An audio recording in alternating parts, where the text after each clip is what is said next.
This video is part of the process optimization use case series, where we'll focus on different techniques to identify process inefficiencies, non-conformant activities, and improvement opportunities. Now, wrongly prioritizing an IT incident can have a negative consequence for an organization. When IT incidents are not correctly prioritized, it can lead to a host of problems that may affect business operations, customer satisfaction, and overall productivity. To help mitigate the impact of wrongly prioritizing incidents, organizations should establish clear and well-defined incident prioritization processes. Regular review and improvement of the prioritization process can contribute to better incident handling and overall organization resilience. Now, we can use process mining on the ServiceNow platform to help analyze and improve the prioritization process. In this video, we'll look at two quick examples. First, we'll look at P1 incidents that have been downgraded. Right? These priority downgrades could be valid, or they could be examples of non-conformant activity within the process.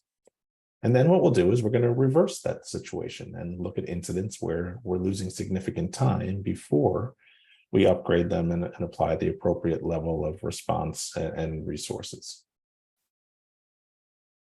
So in this example here, we've actually used priority as our main activity that on the process mining map. So you'll notice we're looking at how incidents are moving through the different priorities that have been assigned to them.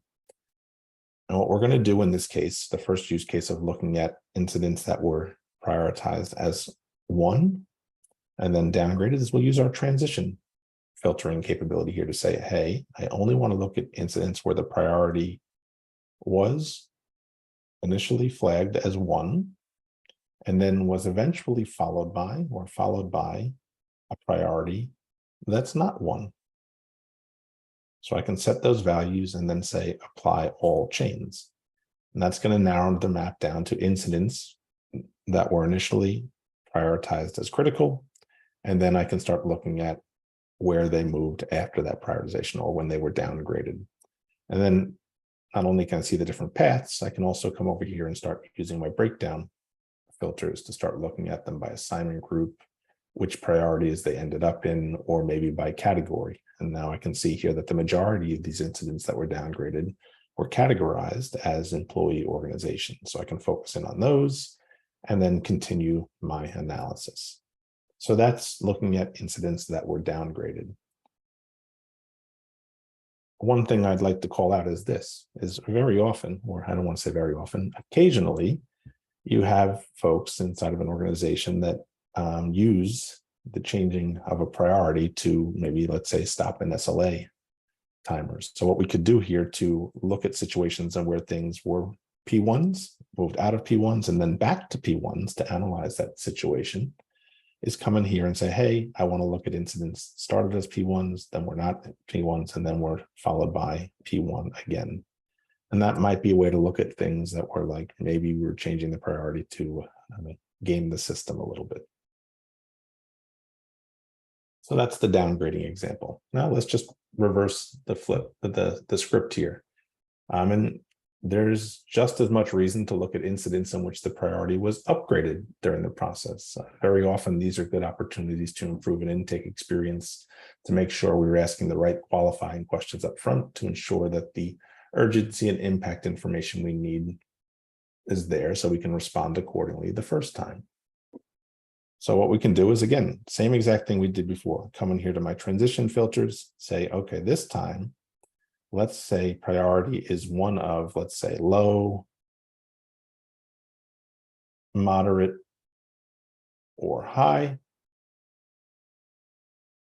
And then that's going to be followed by a priority is critical.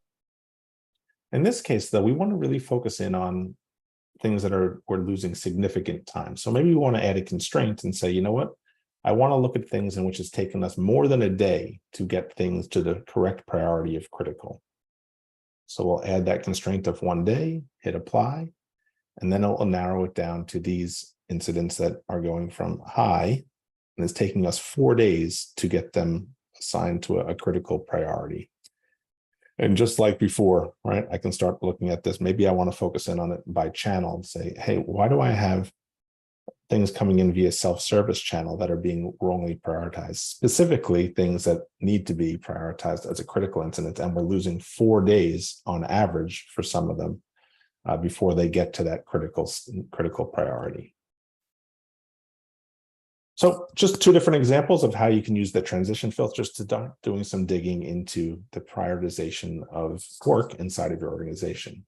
Now, while we use the incident process for these examples, you can see how you can use these same techniques for any process where prioritization of work takes place. Thank you very much, and merry mining, everyone.